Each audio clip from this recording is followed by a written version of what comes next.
여러분 반갑습니다. 여러분과 함께 제가 이제 성경 파노라마를 시작하는 첫 시간인데요.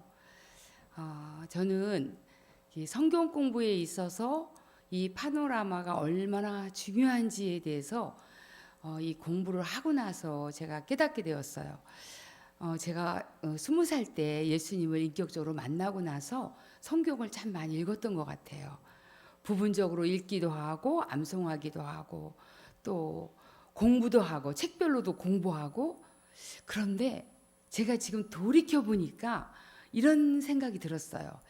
그때 내가 이 파노라마를 먼저 공부하고 성경을 읽었더라면, 그때 이 성경 파노라마를 공부하고 성경 공부를 했더라면 내가 하나님에 대한 지식이나 또 깊이나 넓이가 훨씬 넓었겠구나, 유익이 됐겠구나라는 그런 생각을 갖게 되었어요. 그만큼 이 파노라마가 중요하다는 걸 알게 되었습니다. 근데도 안타깝게도 교회 안에서 많은 성경 공부들은 있었지만 이런 파노라마를 전체적으로 성경을 공부할 수 있는, 전체적으로 파노라마로 볼 수 있는 이런 것들이 좀 되지 않은 거에서 안타깝게 생각하던 중에 제가 이 테리올 목사님, 이분이요, 이 테리올 목사님이 성경 파노라마를 쓰신 분이시거든요. 이분이 우리 같은 침례교회 목회자세요. 미국의 달라스 침례교회 목사님 공부하셨고, 시카고에 있는 무디 신학교에서 이걸 강의하시고 가르치셨던 이분은 정말 우리 강 목사님이 신학교 다닐 때부터 이 책이 있었어요. 신약개론, 구약개 개간해 가지고 이런 쪽으로 아주 연구를 많이 하셨던 훌륭한 분이세요. 그래서 이 교재가 우리 한국에만 있을 뿐만 아니라 이분이 전 세계 다니면서 선교지에 다니면서도 이 파노라마를 강의하셨던 이 테리올 박사님, 정말 제가 이걸 공부하고 또 교회 안에서 이것을 가리키면서 정말 존경할 수밖에 없는 천재적인 목사님이시다라고 제가 그렇게 고백할 수밖에 없는 목사님이세요. 제가 얼만큼 이분의 마음과 뜻과 생각과 이 모든 것을 담아서 여러분에게 잘 전달할 수 있을지는 잘 모르겠지만 일단 제가 뭐 아는 게 많지는 않습니다. 그래서 여러분에게 가르칠 때 되게 쉽게 가르칠 거예요. 별로 아는 게 많지가 않아서. 그러나 아주 성경에 중요한 것들을 짚어가게 될 거예요.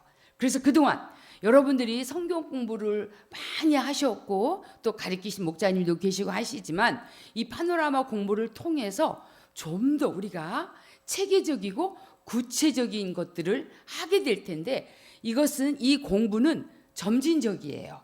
한 번에 다 말하진 않습니다. 그래서 지금부터 여러분들이 좀 집중해 주시고 마음을 열고 갈급한 심령으로 이 강의를 듣는 것이 가장 좋은 은혜가 여러분에게 있게 될 줄로 믿습니다. 아멘. 그리고 제가 또 부족한 부분은 이 교재 안에 있으니까 여러분들이 또 참고하시고 하는 그런 시간을 가졌으면 좋겠습니다. 강의 시작하겠습니다. 성경 파노라마.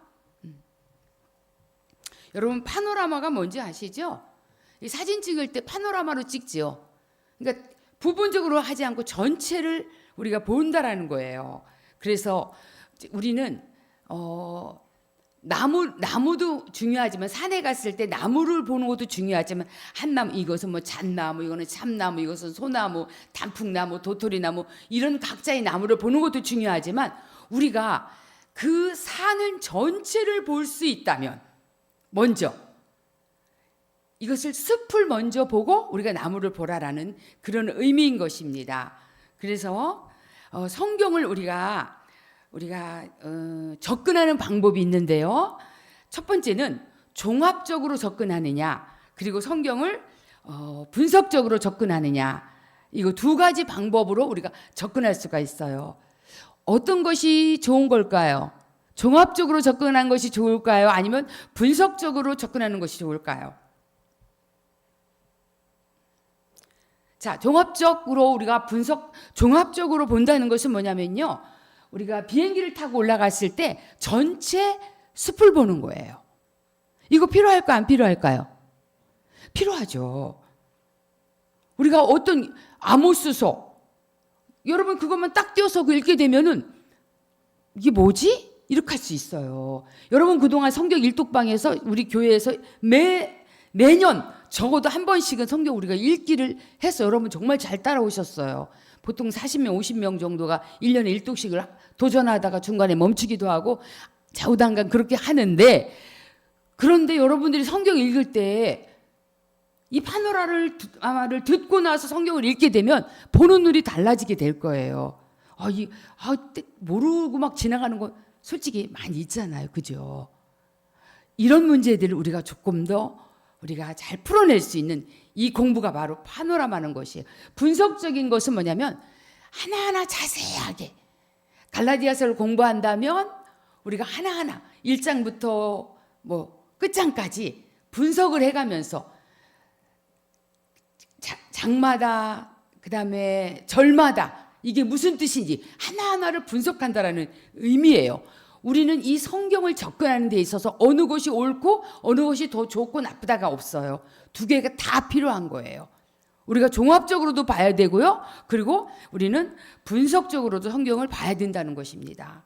그래서 이것을 보겠는데, 이 그림을 보면요. 성경 전체, 여러분 이거 잘 보이시죠? 그림으로요. 예, 전체 성경 한 권이죠. 여러분 이 한 권, 이걸 전체라고 그러죠. 근데 이 성경 전체에는 둘로 나눈다면 어떻게 나눌 수 있겠어요? 뭐와 뭐? 큰 소리를 하세요. 구약과 신약으로 나누겠죠. 신약이 먼저 나오시네. 그죠? 여기서 이렇게 나왔기 때문에. 그렇죠. 그리고 각 권이 있죠. 창세기, 출애굽기, 레위기, 민수기, 신명기, 여호수아, 사사기, 룻기, 사무엘상하, 열왕기상하, 역대상하, 각 권이 있겠죠. 그 다음에 각 장이 있겠죠. 창세기 50장, 출애굽기 40장인가요? 이렇게. 민수기 34장인가요? 이렇게 각 장이 있겠죠. 그 다음에 각 단락이 있죠. 동그라미 친 데서 동그라미 친 데까지 단락들이 있죠. 그 문장들이 있죠. 한 문장, 두 문장, 세 문장. 그리고 가장 작은 단위가 뭘까요? 그것은 단어라는 거예요. 성경은 이렇게 구성되어 있어요. 그래서 위에서부터 아래로 밑으로 볼 때는 이것을 종합적으로 보게 되는 것이고요. 밑에서부터 위로 가게 되는 것은 우리가 분석적으로 볼 수 있는 거예요. 갈수록 분석하게 되잖아요. 그렇죠? 자, 그래서 우리가 성경 조망의 중요성에 있어서 우리가 성경이 모두 몇 권인가요? 66권이죠. 자, 그런데요. 성경은요. 역사책이에요. 역사적 사실을 기록한 거예요. 실제 일어났던 사건들이에요. 우리나라도 역사를 갖고 있죠. 미국 역사 갖고 있죠. 영국도 역사, 각 나라마다 모든 나라마다 역사를 갖고 있어요. 이 성경도 역사책이에요. 그런데 역사책인데 성경이 66권 중에 줄거리를, 그러니까 겹치는 게 있어요. 성경에 겹치는 거 말고, 어떤 사건 말고, 그리고 그냥 선지서 말고 딱 역사적인 줄거리만을 딱 정한다면 모두 몇 권이 나오냐면요. 16권이 나와요. 이거 하셨어요, 여러분들 그동안? 흥미롭죠? 창세기 읽어보세요. 시작. 창세기, 출애굽기, 스탑. 뭐가 빠졌죠? 왜 빠졌을까요? 아시는 분. 왜 빠졌을까요? 레위기가 여기서. 모세 오경 중에 세 번째 책이잖아요. 창세기, 출애굽기, 레위기, 민수기, 신명기. 신명기도 빠졌네요. 그죠? 여호수아, 사사기, 룻기 빠졌네요. 사무엘 상하, 열왕기 상하, 역대 상하 빠졌어요. 에스라, 느헤미야, 에스더가 빠졌어요. 그죠? 그다음에 뭐가 마태, 그다음에 신약으로 넘어갑니다. 마태, 마가, 누가, 요한, 사도행전까지 16권만이 핵심 전체 줄거리에 속한다는 거예요. 이거 왜 빠졌지? 똑같은 역사책인데 왜 빠졌을까요? 자, 혹시 아시는 분, 왜 빠졌는지? 네?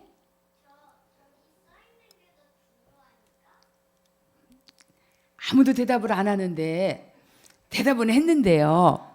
제가 좀 더 정확한 대답을 얘기할게요. 자, 레위기는요, 그냥 시내산에서 법 받은 거예요. 역사라기보다는, 그죠? 그리고 신명기도 모압 평지 안에서 모세의 설교예요. 그러면 룻기는 사사기 속에 사사시대 때 일어났던 한 집안 이야기예요. 다 뺀 거예요. 그 다음에 역대상하가 빠졌죠. 열왕기 상하를 반복한 거예요. 이거 조금 다른 측면으로 설명할게요. 이것도 뺐어요. 그리고 에스더가 빠졌죠. 에스더는 왜 빠졌을까요? 페르시아가 세계를 패권을 쥐고 있었을 때에 아하수에로 왕의 이 통치할 때에 그때 일어났던 사건이에요. 그래서 빠진 거예요. 그래서 핵심 줄거리, 그래서 그것이 역사서가 아니라는 건 아니에요. 그러나 핵심 줄거리는 모두 그러면 16권이 성경 66권 중에 16권만이 줄거리라는 거예요. 그리고 신약에 넘어가서 마태, 마가, 누가, 요한, 그리고 사도행전, 나머지는 서신서, 그 다음에 예언서, 이런 것들은 역사서라고 볼 수가 없어요. 그래서 모두 16권이라는 것을 여러분 머릿속에 잘 인지해 주셨으면 좋겠습니다. 자, 그러면 성경 조망의 중요성에 대해서, 조감이란 뜻이 뭘까요, 여러분? 조감한다. 이것은 뭐냐면요, 새가 높은 하늘에서 아래로 내다보는 것을 전체를 한눈으로 관찰한다는 뜻이에요. 자, 성경 창세기는요, 무엇을 말하고 있어요? 창조를 말하고 있죠. 태초에 하나님이 천지를 창조하시느니라. 그런데 계시록은요, 완성이에요. 그죠? 마지막 새 하늘과 뭐예요? 새 땅이에요. 하나님께서 창조에 대해서 말씀하셨죠, 처음에. 그리고 에덴에서 창조하셨죠. 에덴 창조하셨죠. 그리고 나중에는 새 하늘과 새 땅을 창조하셨겠다는 거예요. 그래서 우리는 성경을 창세기 1장부터 요한계시록 22장까지 한눈으로 쫙 볼 수 있는 눈을 조감한다라고 볼 수가 있어요. 이렇게 이해하실 수 있겠죠. 자, 그러면 성경을요, 자, 이것은요, 우리 퍼즐이에요. 퍼즐. 제가 질문하겠습니다. 여러분 집에 우리 어렸을 적에 퍼즐놀이 했어, 안 했어요? 퍼즐 갖고 맞추죠. 자, 그러면 퍼즐이 있는데요, 퍼즐을 막 다 흩어러 놨어요. 흩어러 놨는데 그 흩어러 놓은 걸 가지고 이렇게도 맞춰보고 저렇게도 맞춰보고 해도 아무리 맞추려 해도 우리는 못 맞춰요. 그럼 어떻게 퍼즐을 맞출 수 있느냐? 이 퍼즐 박스 안에 보면 뭐가 있어? 맨 앞에 그림이 있죠. 전체가 있어요. 전체 그림이 있어요. 그러면 그 그림을 보고 우리가 모양을 찾아가면서 하다 보면 어느새 딱 완성된 퍼즐이 나오게 되죠. 자, 이 퍼즐은요, 성경 66권의 퍼즐이라고 가정합시다. 그렇다면 이 성경 66권 퍼즐을 딱 맞췄어요. 그랬더니 어떤 그림이 나왔을까요? 예! 맞습니다. 너 다음 주에 꼭 가야 돼. 성경 66권을 퍼즐로 딱 맞추면 누가 등장하신다고요? 예수님이 등장하세요. 결국 이 성경은요, 누구의 이야기일 거예요? 복잡하고 길고 어려운 이야기지만, 그러나 이 성경의 주제는 예수님이라는 거예요. 그래서 우리는 성경 속에서 누구를 만나야 되냐? 예수님을 만나야 되는 거예요. 그리고 또 하나, 그러면 구약은 오실 예수님을 만나는 거예요. 구약을 읽으면서 우리는 앞으로 예수님이 오시겠구나, 예수님을 보내시겠구나. 그래서 구약은 신약의 오실 예수님에 대한 그림자이지만 그 그림자 속에는 예수님에 대한 그림자로 가득 차 있어요.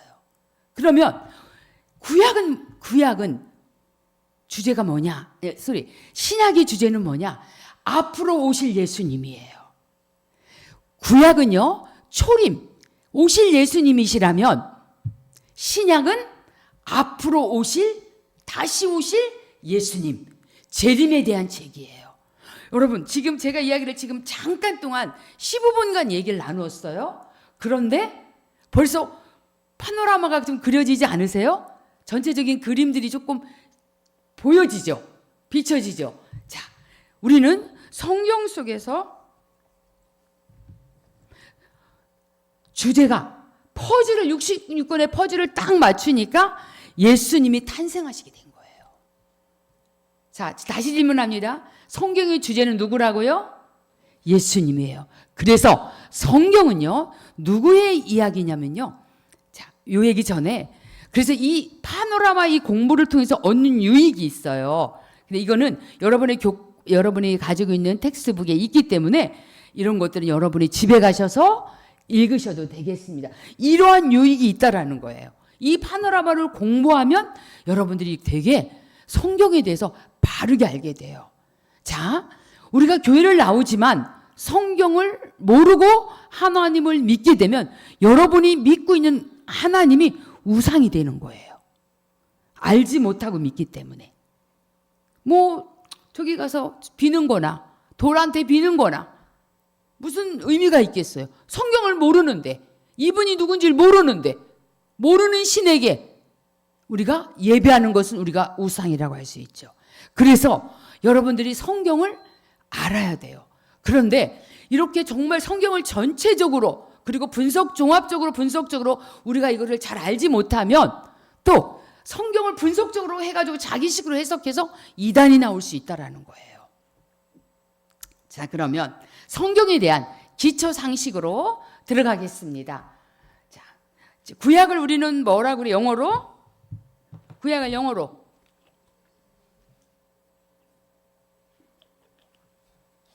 구약을요. 구약이란 뜻이 뭐냐면요. 구자는 올드 테스트먼트, 옛 언약이에요. 이게 구약이에요.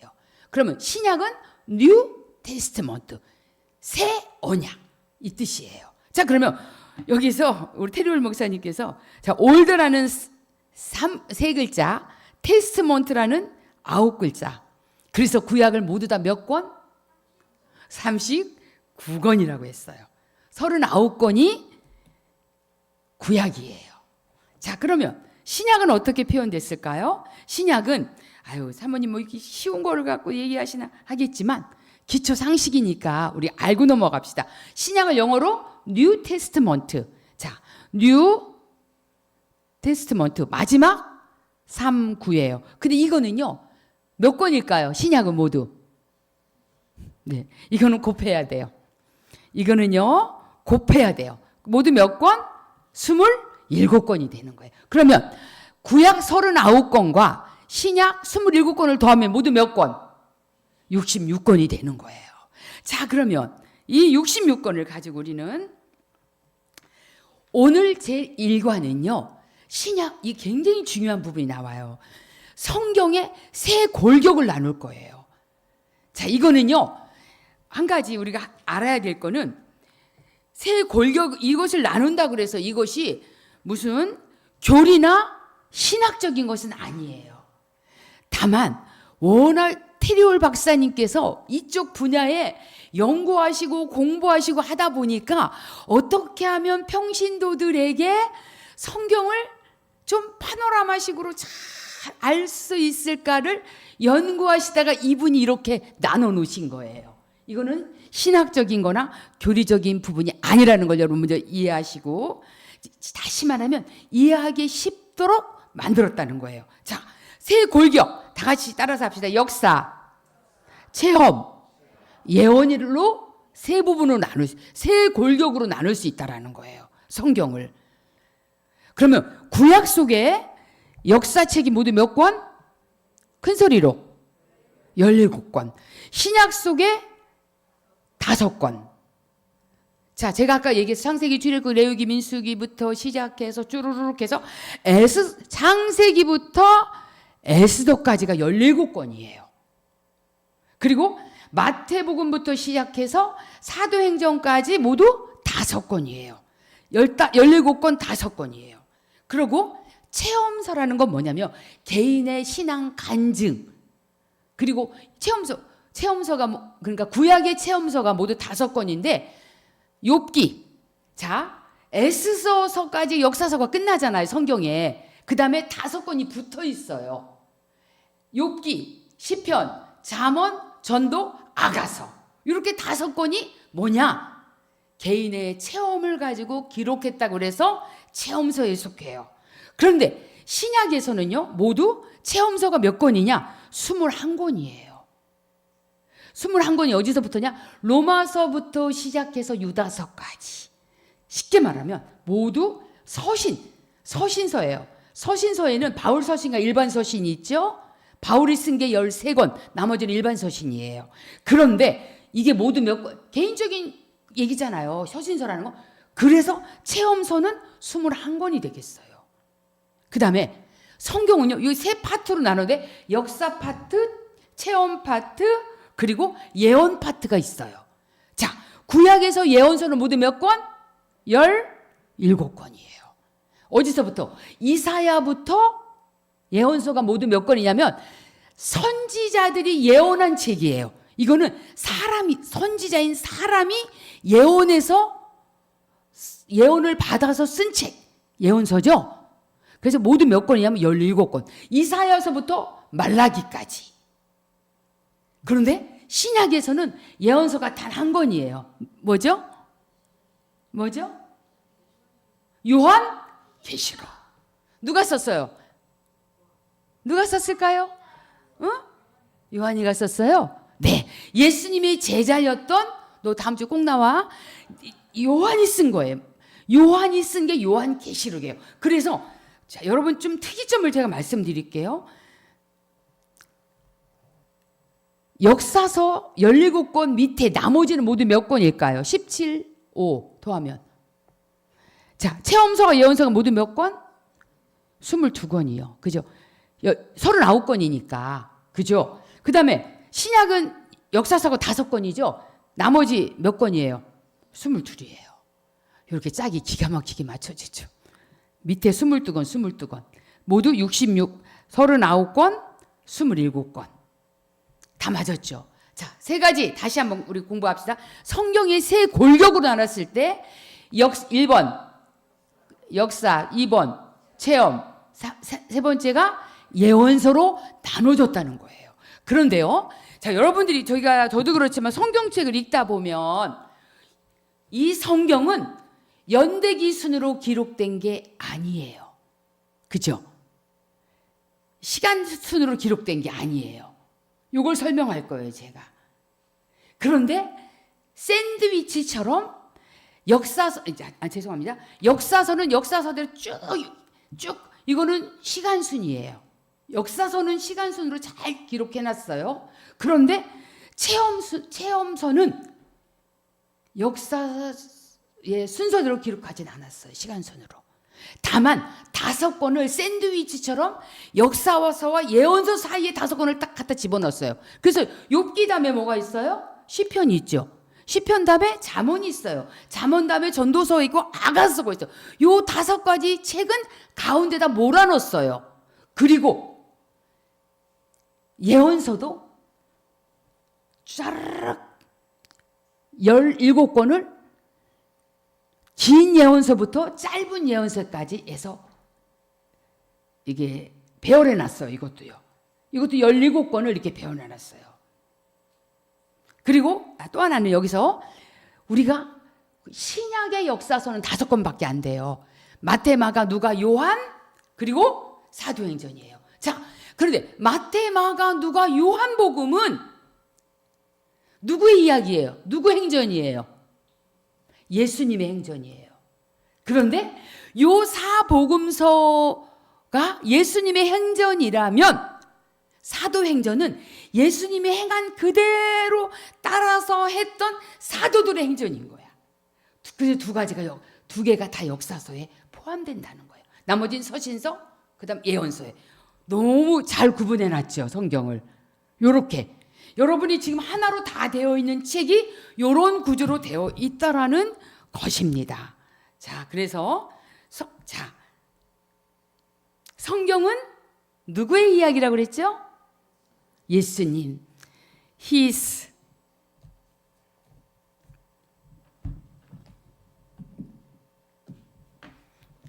제가 이렇게 볼펜을 여기 죄송합니다. 자, 이 테리올 목사님 이걸 잘 표현하신 것 같아요. His story. 그의 이야기. 그죠? 하나님의 이야기. His story. His story가 뭐예요? 영어로? 역사라는 거예요. 하나님의 역사가 바로 뭐다? 성경이라는 거예요. 성경은 하나님의 역사이고 하나님의 이야기입니다. 놀라운 책이에요. 이것은 좀 더 구체적으로 보겠습니다.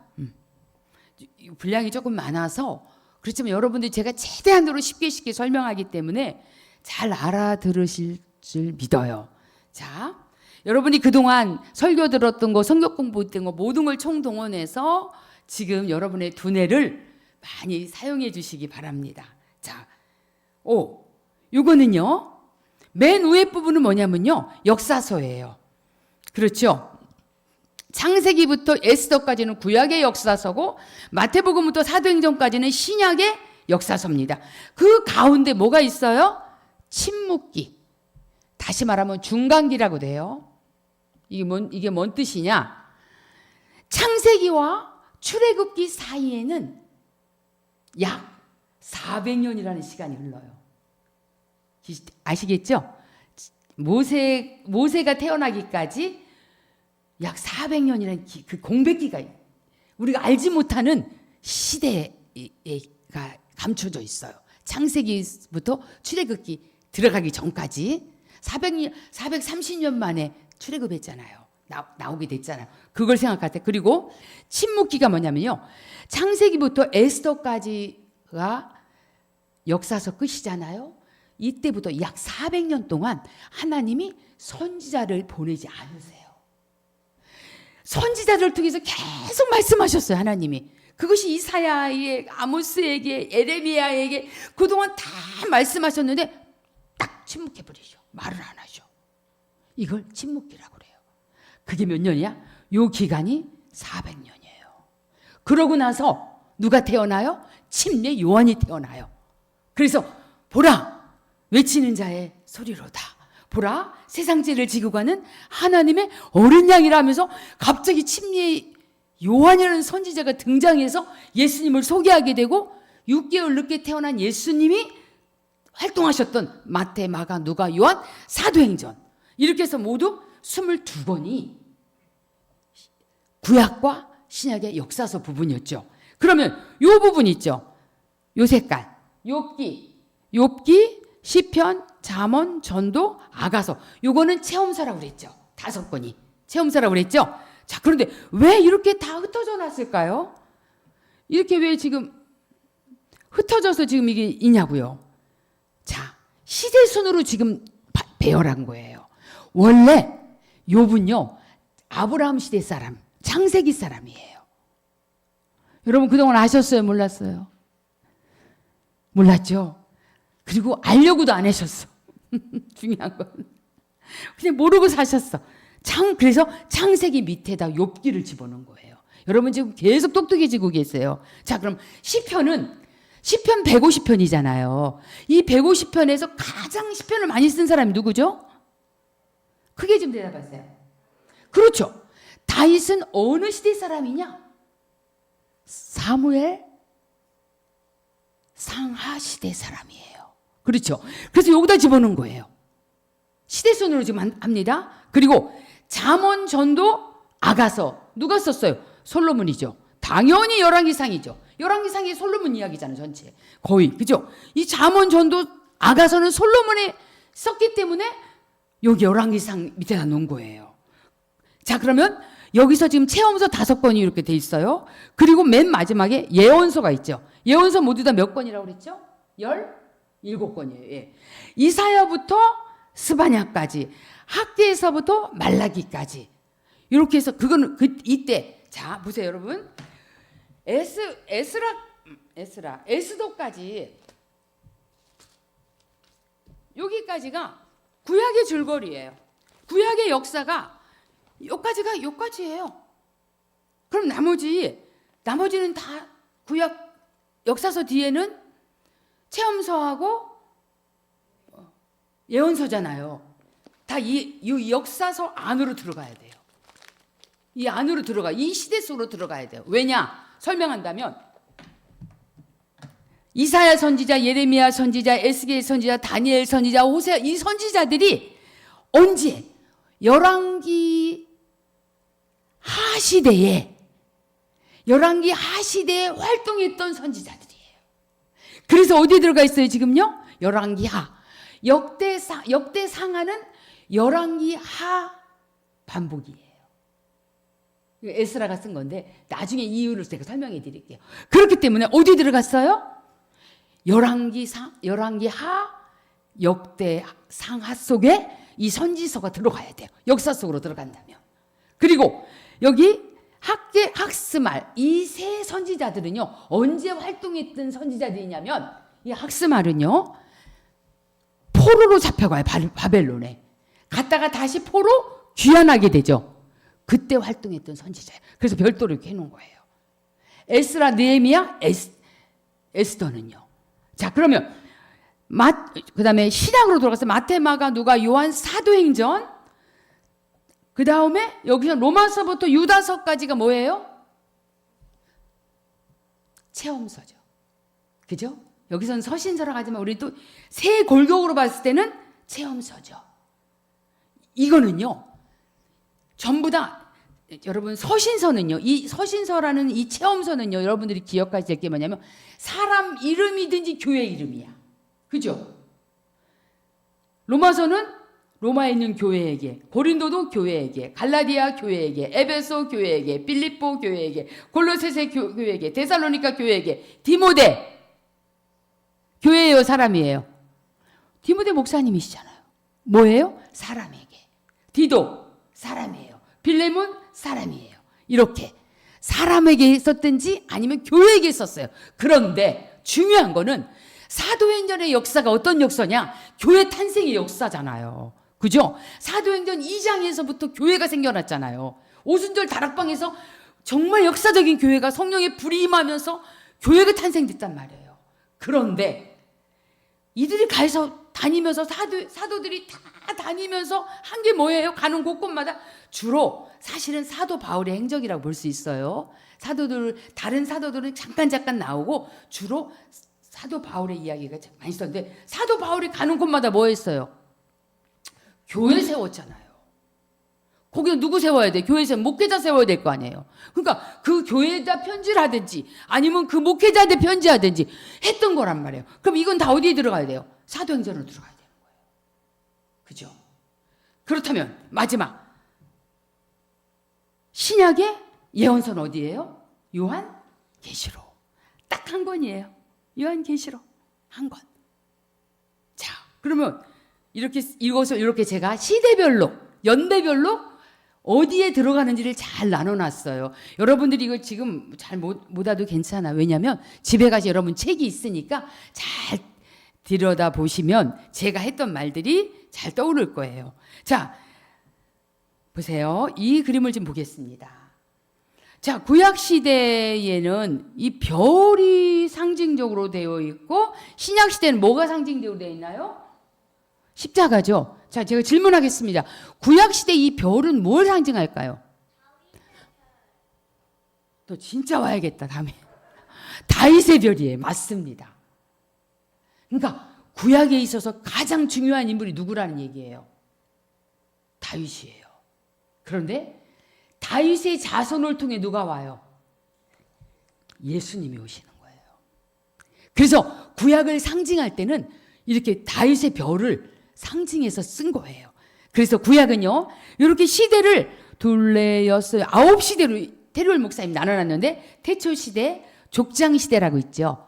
족장시대가 어느 때냐면요, 아브라함, 이삭, 야곱, 다시 아브라함, 이삭, 야곱, 요셉까지를 족장시대라고 그래요. 4명이. 요셉을 마지막으로 창세기가 문을 닫죠. 4명의 족장이에요. 족장시대. 그 다음에 어디예요? 출애굽하기 전까지 뭐 했어요? 요셉 죽고 나서부터 노예 생활이 시작된 거예요. 그렇죠? 그러니까 노예에서 다시 어떻게 돼요? 출애굽하잖아요. 탈출하잖아요. 애굽을 탈출했다. 엑소도스가 일어났다는 거예요. 출애굽 시대예요. 출애굽하면서 어디로 가요? 가나안 땅을 정복했단 말이에요.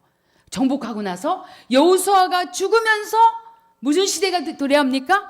사사시대. 14명의 사사가 이스라엘 가운데 있게 되는 거예요. 그 다음에 뭐예요? 우리도 왕 주세요. 다른 나라는 다 왕인데 우리는 왜 왕이 없는 거예요? 사무엘 선지자를 붙잡아 놓고 우리도 왕 달라고, 왕 달라고.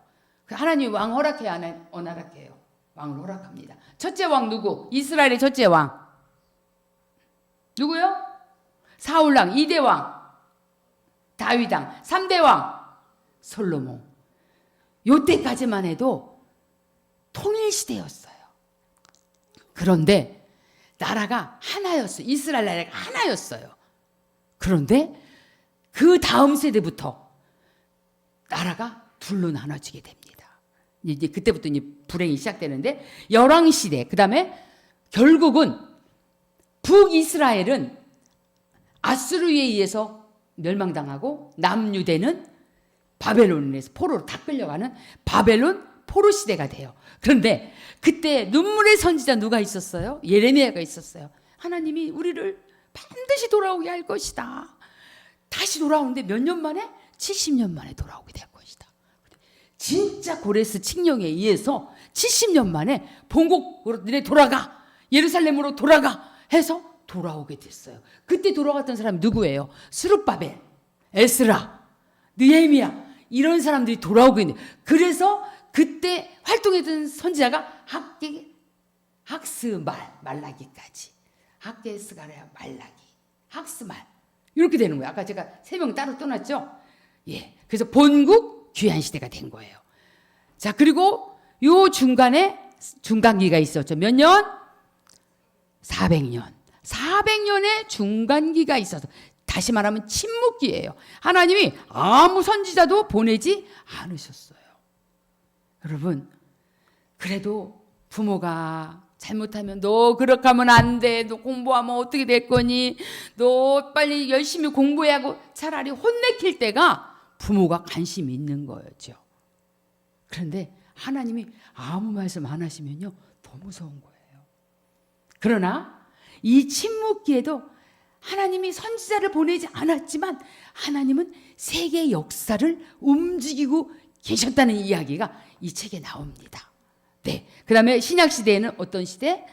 메시아 시대, 메시아를 예비하는 침례 요한이 활동하던 시대, 그 다음에 예수님이 활동하시고요. 성령이, 예수님 3일 만에 부활하신 성령님이 다시 오순절에 오셨죠.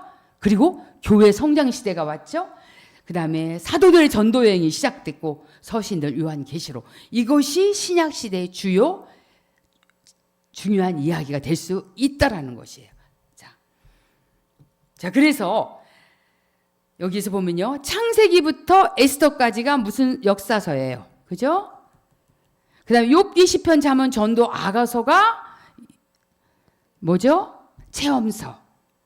그 다음에 22권의 22권 맞죠? 아까 예언서들.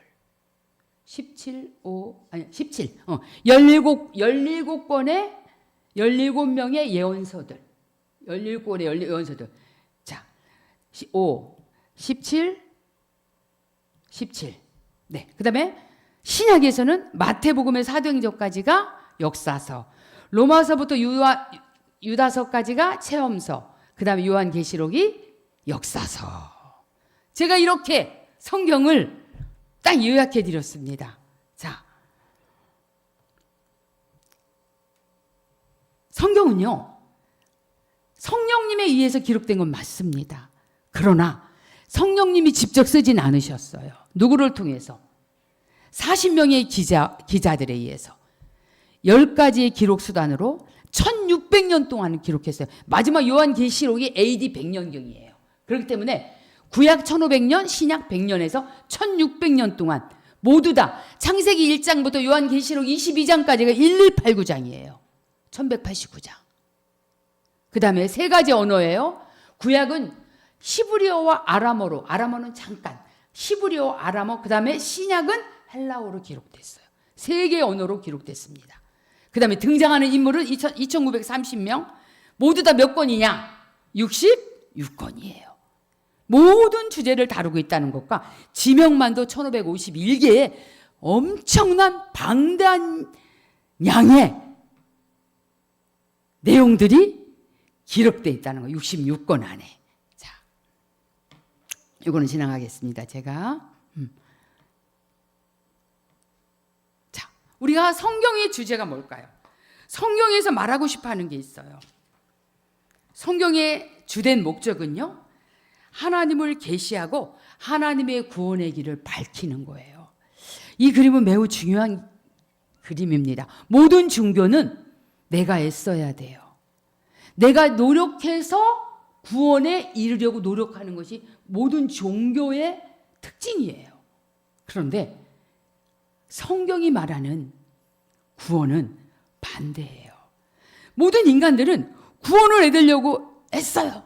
내가 봉사하는 거, 내가 기도하는 거, 내가 헌금하는 거, 이거 하나님한테 잘 보이려고, 신에게 잘 보이려고 그렇게 오해할 수 있다는 거예요. 그런데요, 하나님은 성경 속에 말씀하시는 구원은요, 하나님이 다 이루어 놓으신 구원을 우리가 받아들이는 거예요. 이게 믿음이에요. 저는 여러분들이 이 마지막 이 장을 잊지 말았으면 좋겠어요. 구원을 받으려고 애쓰려는 인간이 아니에요. 우리는 아무리 애써도 우리 스스로는 구원을 받을 수 있다 없다? 받을 수 있다 없다? 없다라는 것이 성경이 말하고 있는 거예요. 구약의 역사 39권이 주고 있는 역사가 우리에게 말하는 것이 뭐예요? 그 많은 좋은 선지자들 맞기도 하고 칼로 배임받기도 하고 핍박받기도 하고 그렇게 하나님 말씀을 외치고 외쳤어도 죄인인 인간은 하나님의 의에 도달할 수 없었다는 거예요. 그래서 누가 오신 거예요? 때가 참에 예수님이 오셨다는 거예요. 그래서 성경은 끊임없이 하나님 우리를 비난하지 않으세요. 우리가 실패할 수밖에 없는 존재라는 것을, 연약한 그릇이라는 것을 너무나 잘 알고 계세요. 그래서 우리에게 뭐가 필요하냐? 우리는 하나님의 은혜가 필요한 존재라는 거야. 아멘.